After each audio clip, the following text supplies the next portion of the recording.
فکر اسلام حضرت مولانا سید ابو الحسن علی ندوی رحمۃ اللہ علیہ بر صغیر کی ایک ممتاز اور غیر معمولی شخصیت کی حیثیت سے زندگی گزار کر اس دار فانی سے 23 رمضان المبارک بروز جمعہ مطابق 31 دسمبر 1999 عیسوی کو دار آخرت تشریف لے گئے۔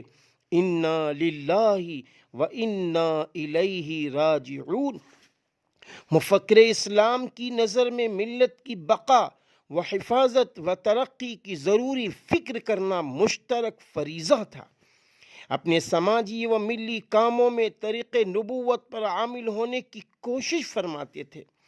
قرآن مجید میں انبیاء علیہم السلام کے پیغام حق پہنچانے کا جو تذکرہ آیا ہے اور نبی کریم صلی اللہ علیہ وسلم کی سیرت طیبہ میں جو تفصیل ملتی ہے اس کو اپنے لیے مشعل راہ بنایا۔ نیز تاریخ میں اہل ایمان و عظیمت و مصلحین امت کے جو تذکرے ملتے ہیں ان سے اخذ فیض کیا۔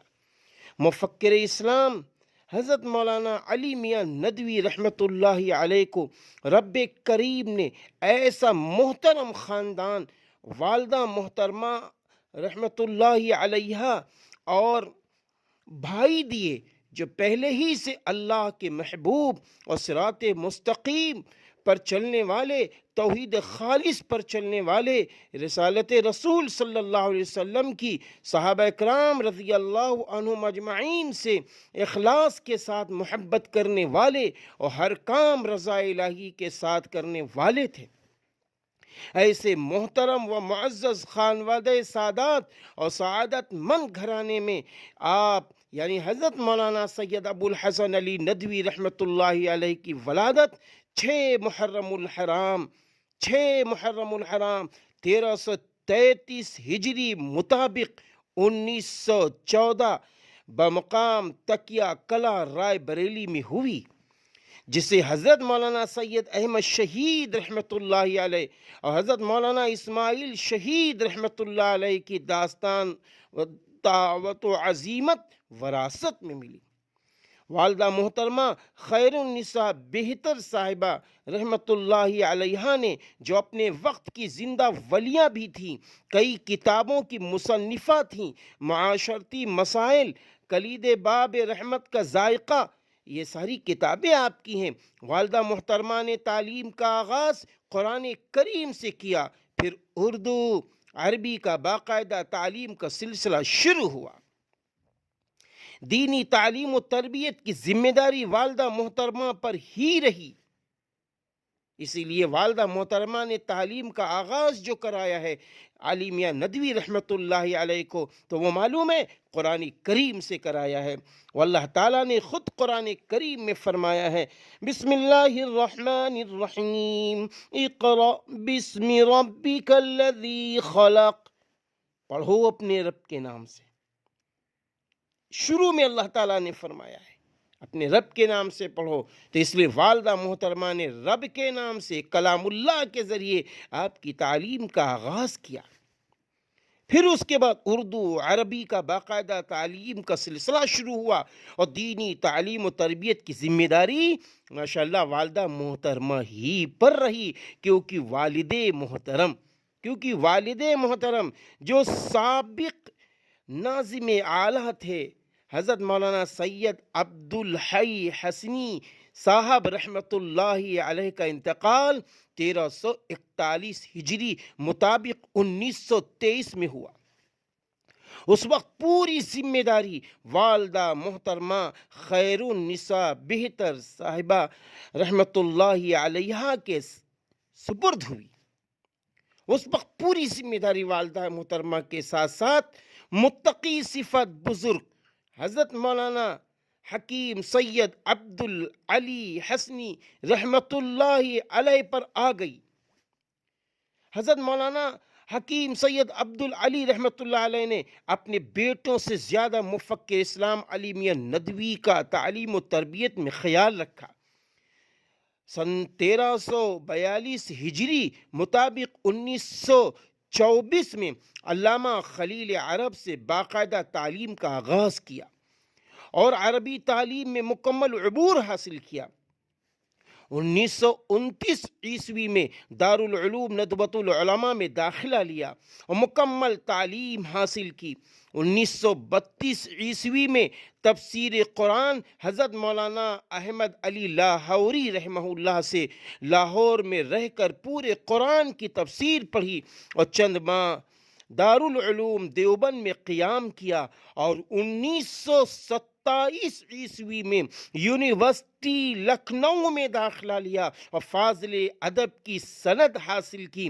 اس کے بعد 1930 عیسوی تک انگریزی زبان کی سیکھنے کی مشغولیت بھی رہی، تاکہ اگر ہمیں اس دین کا پیغام اہل عرب کے ساتھ ساتھ اگر انگریزی زبان والوں کو دینا ہے تو کس زبان میں ہم دیں گے، تاکہ اسلام کا پیغام انگریزی زبان میں دیا جائے۔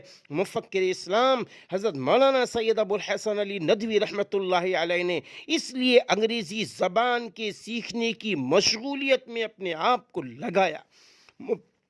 مفکر اسلام و داعی اسلام نے اس کے بعد علمی، دعوتی اور تدریسی خدمات کی طرف خلوص للہیت کے ساتھ بڑھے، اور 1934 میں دارالعلوم ندوۃ العلماء لکھنؤ کے استاذ محترم کی حیثیت سے تفسیر، حدیث، ادب، عربی، تاریخ و منطق کا درس دیا۔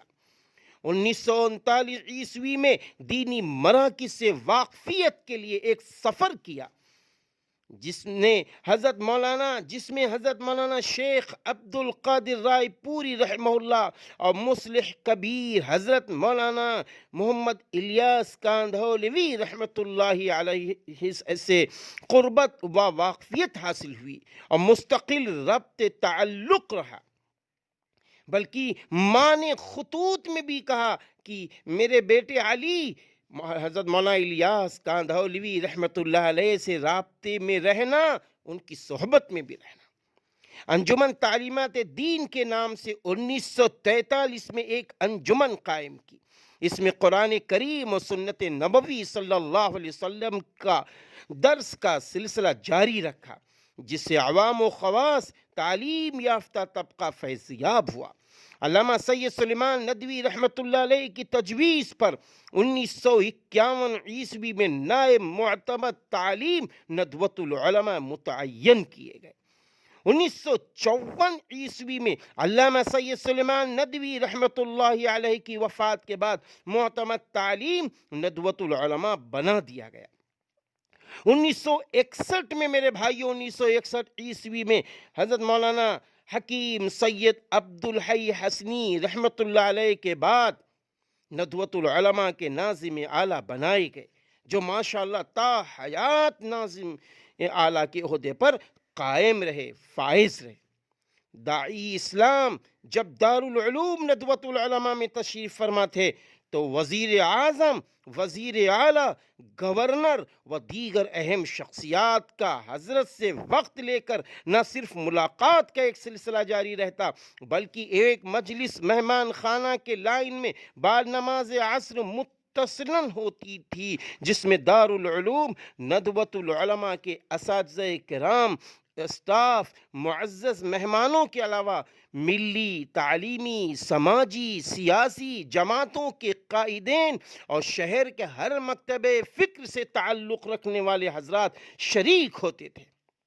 ماشاءاللہ دوسری مجلس بعد نماز عشاء متصلاً کھانا تناول فرمانے کے بعد مہمان خانہ ندوۃ العلماء ہی میں ہوتی، جس میں اکثر طلباء و اساتذہ شریک ہوتے۔ ان دونوں مجلسوں میں ہر ایک کو حضرت سے استفادے کا موقع ملتا، دونوں کو حضرت سے استفادے کا موقع ملتا۔ میرے بھائیوں، داعی اسلام عربی زبان و ادب کے بے مثال عالم، پائے کے واعظ، اردو، فارسی، انگریزی زبان پر مکمل عبور تھا۔ کثیر تعداد میں عربی، اردو کتابوں کی مصنف، بلند سوچ و فکر اور غیر معمولی و ہمہ جہت شخصیت کے مالک اور بے پناہ علمی و دینی ممتاز خصوصیات کے حامل ہونے کے ساتھ ساتھ ان کی علمی، دینی، روحانی، ادبی خدمات کا دائرہ نہایت وسیع تھا میرے بھائیوں۔ اور اسی طرح مفکر اسلام رحمت اللہ علیہ کے اسفار، اللہ اکبر، 1968 میں سعودی عرب وزیر تعلیم کی دعوت پر ریاض تشریف لے گئے۔ دارالعلوم ندوۃ العلماء سے عربی میں نکلنے والے پرچے ازیاء کی ادارت 1923 عیسوی میں اور الندوہ کی ادارت 1940 عیسوی میں شریک رہے، اور اسی طرح 1948 میں تعمیر حیات کے نام سے اردو زبان 15 روزہ نکلنا شروع کیا گیا۔ 1958 عیسوی 1959 عیسوی میں دمشق سے نکلنے والے پرچے المسلمون کے ادارے کی ذمہ داری رہی، اور اسی طرح 1963 عیسوی میں ندائے ملت اردو لکھنؤ سے نکلنا شروع ہوا، تو اس کی شعبے کی ادارت کی نگرانی متعلق البعث الاسلامی ندوۃ العلماء سے 1955 عیسوی، اور الرائد عربی جو ہمارا پرچہ ہے 1959 عیسوی کے پرچے کے نگراں رہے۔ 1929 عیسوی میں لاہور کا سفر کیا، جس میں علامہ ڈاکٹر اقبال علیہ الرحمہ سے ملے۔ 1935 عیسوی میں ڈاکٹر امبیڈکر صاحب سے ملنے کے لیے ممبئی تشریف لے گئے تاکہ اسلام کی دعوت دیں۔ 1947 عیسوی میں حج کا سفر کیا۔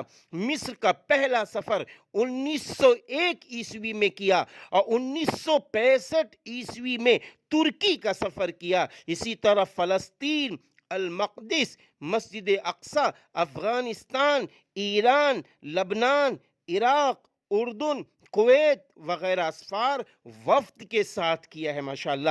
اسی طرح برما، لندن کے پیرس، کیمبرج، واکسفورڈ، اسپین، امریکہ، ملیشیا، تاشقند، سمرقند وغیرہ کے اسفار کیے، اور ملاقات کے ساتھ خطاب بھی کیے۔ مفکر اسلام حضرت مولانا سید ابو الحسن علی ندوی رحمت اللہ علیہ کے دمشق کے مجمع اللغت العربیہ کے مراسلاتی ممبر 1956 عیسوی قرار پائے۔ رابطۂ العالم الاسلامی کی تاسیس و قیام کا پہلا اجلاس 1962 عیسوی میں ہوا، مکۃ المکرمہ میں ہوا، جس کی نظامت حضرت مولانا علی میاں ندوی رحمت اللہ علیہ نے کی۔ میرے بھائیوں، یہ اللہ کا محبوب، اللہ کے ولیوں میں آپ کا شمار، اللہ کا نام لیتے ہوئے جس دن آپ یہاں سے تشریف لیے جا رہے ہیں، اللہ اکبر، اللہ اکبر، 31 دسمبر ہے، 31 دسمبر 1999 ہے، اور 23 رمضان المبارک ہے۔ دن ماشاءاللہ بروز جمعہ ہے۔ نہا دھو کر، خط بنوا کر، قرآن کریم کی سورہ یاسین شریف پڑھتے ہوئے فَبَشِّرْهُ بِمَغْفِرَةٍ وَأَجْرٍ عَظِيمٍ پڑھتے پڑھتے روزے کی حالت میں اپنے رب حقیقی سے جا ملے۔ انا للہ و انا الیہ راجعون۔ اسی دن مفکر اسلام علی میاں ندوی رحمت اللہ علیہ کے جانشی، مصلح الامت، مربی، مرشدی، مفکر اسلام حضرت مولانا سید محمد رابع حسنی ندوی صاحب دامت برکاتہم العالیہ، جو ماشاءاللہ دارالعلوم ندوۃ العلماء کے ناظم اعلیٰ ہیں، آل انڈیا مسلم پرسنل بورڈ کے صدر محترم ہیں، آپ کی امامت میں لاکھوں افراد نے نماز جنازہ ادا کر کے تکیہ کلا شاہ علم اللہ رائے بریلی میں تدفین ہوئی۔